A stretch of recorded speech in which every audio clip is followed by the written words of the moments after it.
ঘুম থেকে উঠে টিনের ঘরের দরজাটা খুলে ছাগলটাকে বের করে দিলাম।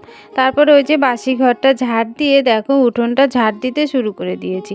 আর উঠোনটা আমি যখন ঝাড় দিতে শুরু করেছিলাম তখন বৃষ্টি পড়ছিল না, একটু পর থেকেই দেখো টিপ টিপ করে বৃষ্টি পড়তে শুরু করেছে। সেই জন্য আমি মাথায় কাপড়টা একটি টেনে দিয়েছি। আর সারা রাত ভোরে তো বৃষ্টি হয়েছে, দেখো জায়গায় জায়গায় কিন্তু জলও জমে রয়েছে। আর গাছের অনেক পাতা পড়েছে, না ঝাড় দিলে না একদমই ভালো লাগবে না। এর মধ্যে কিন্তু মাও আর গুড্ডু উঠে গেছে, আর দেখতে দেখতে কিন্তু অনেকটা বেলা হয়েছে। ওই যে বৃষ্টি পড়ছিল বলে না কাজ শুরু করতে পারছিলাম না। তো চলো বন্ধুরা, শুভ সকাল আমার প্রিয় বন্ধুরা। আশা করছি তোমরা যে যেখানে আছো সকলে ভালো আছো এবং সুস্থ আছো। নদিয়া জেলার ছোট্ট একটি গ্রাম থেকে আমি অনিতা তোমাদের সকলকে জানাই আমার ব্লগ চ্যানেলে অনেক অনেক স্বাগত আর অনেক অনেক ভালোবাসা। তো বন্ধুরা, আমার এই ছোট্ট ভিডিও যদি তোমাদের একটু হলেও ভালো লাগে তাহলে লাইক কমেন্ট শেয়ার করে দিও, আর আমার ছোট্ট চ্যানেলটিকে সাবস্ক্রাইব করে আমার পাশে থেকো। আর তোমাদের একটু ভালোবাসা আর সাপোর্টে কিন্তু আমাকে অনেকটা সাহস যোগায়, না হলে কিন্তু আমার একটুও সাহস হয় না ভিডিও বানানোর জন্য। তোমাদের ভালোবাসার জন্যই সামনের দিকে এগিয়ে চলার চেষ্টা করছি।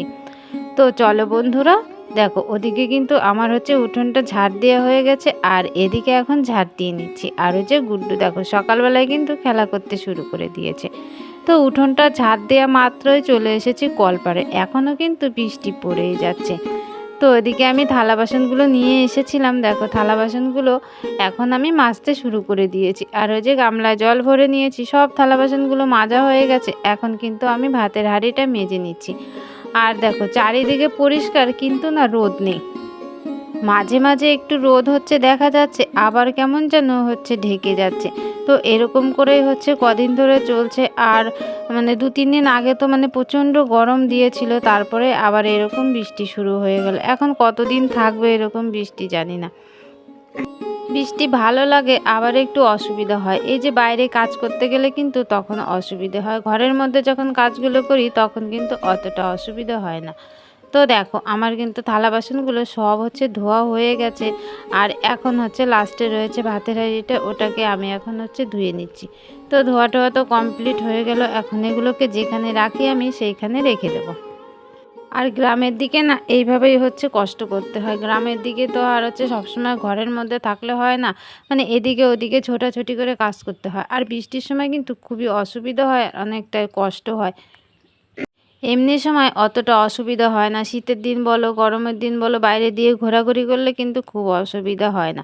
কিন্তু এই বৃষ্টির দিনে না আমাদের খুব অসুবিধা হয়, এই আমরা গ্রামে যারা বাস করি আর কি। বিশেষ করে বউদের তো প্রচণ্ডই কষ্ট, কারণ ওদের ঘরের বউদেরই তো সব কাজকর্ম সারতে হয়। সেই জন্য আমাদের মতো বউদের অনেকটাই কষ্ট হয়। ঘরের মধ্যে সব কিছু থাকা সত্ত্বেও আমরা কিন্তু ঘরের মধ্যে কাজ করতে পারি না। ওই যে আমাদের উনুনে রান্না করতে হয়, একটু গ্যাস সাশ্রয় হয়, আবার দুটো পয়সাও বাঁচে, সেই জন্য আমাদের এইসব কাজ আর কি করতে হয়। তো ওদিকে দেখো আমার উনুনের পার লেপে আমি জামা কাপড়টা ছেড়ে নিয়েছি। তারপরে এখন গুড্ডুকে দেখো খাবার রান্না করব, আর ও ঘর থেকে খাবার আর গুড্ডুকে দেখো আমি নিয়ে আসছি। আর গুড্ডু আস্তে আস্তে আবার একটু দাঁড়িয়েও পড়লো, আর বৃষ্টি দেখো পড়তে কিন্তু শুরু করে দিয়েছে। তো গুড্ডুর হাতেও রয়েছে কিছু, আর আমার হাতেও দেখো জিনিসপত্র রয়েছে, সেইগুলো নিয়ে আমরা ওই ঘর থেকে এ ঘরে আসছি এখন রান্না করার জন্য। গুড্ডুর এখন খাবারটা রান্না করে নেব, তারপরে আমাদের চা করে নেব। রান্না বান্না এখনও কিন্তু অনেক কাজ বাকি রয়েছে। তো গুড্ডুকে আমি একটা একটা করে ধরে ধরে দিচ্ছি, আর ও একটা একটা করে কিন্তু ওখানে রেখে দিচ্ছে। আর যা কিছু ছিল সেগুলো আনার জন্য আমি এখন চলে যাচ্ছি। তো চলো এখন অন্য কাজগুলো করে নিই। এদিকে দেখো আমাদের রান্নাবান্না কমপ্লিট হয়ে গেছে। এখানে একদম গোল গোল লাল লাল চাকা চাকা করে আলু ভাজা করেছে। আর এখানে রান্না হয়েছে তোমার ধুদুল গোল গোল করে কেটে ভাজা ভাজা করেছে। দেখো ধুদুলটা কিন্তু দেখতে বেশ সুন্দর লাগছে, একদম কাঁচা লঙ্কা দিয়েছে। কাঁচা লঙ্কা বলতে যেই লঙ্কাগুলো একটু লাল লাল হয়েছে সেই লঙ্কাগুলো। আর এখানে একটা পাঁচমিশালি তরকারি হয়েছে, এর মধ্যে আলু বেগুন কুমড়ো, তারপরে তোমার কাঁঠালের আঁটি, আর কি বলে পুঁই শাক, এইসব দিয়ে একটা তরকারি হয়েছে। আর তরকারিটা দেখতে কিন্তু বেশ সুন্দর হয়েছে, দেখো কালারটা যেমন হয়েছে খেতেও কিন্তু খুব টেস্টি হয়েছে।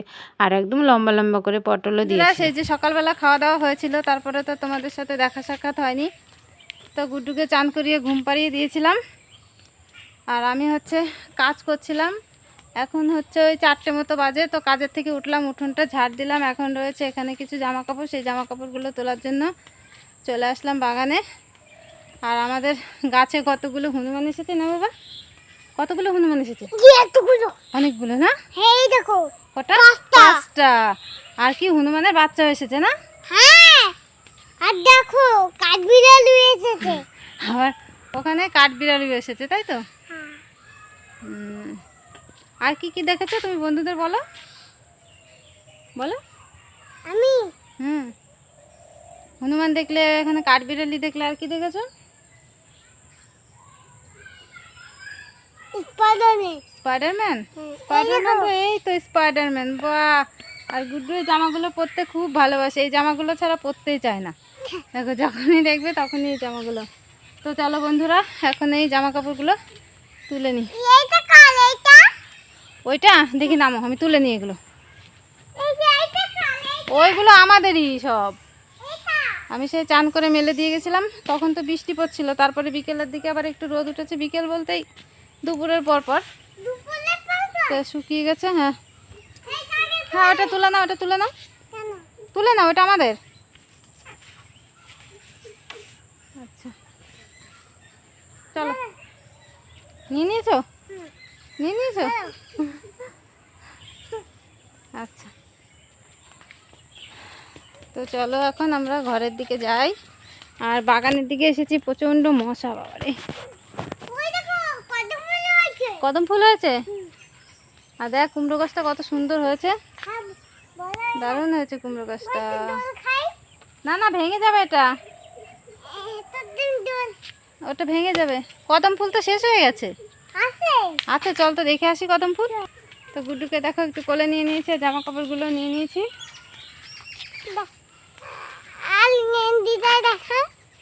দেখাবো? আচ্ছা, তো বন্ধুরা দেখো এখন কিন্তু সন্ধে হয়ে গেছে। আর গুড্ডুকে একটু জল বিস্কুট খেতে দিয়েছি। গুড্ডুর এই জল বিস্কুটটা খাওয়া হওয়ার পরে একটু পড়াতে বসবো। তো ওকে বললাম সেই জন্য খেয়ে নেওয়ার জন্য। আমি হচ্ছে পাড়ার দোকান থেকে এনে দিয়েছিলাম বিস্কুটটা আর কি।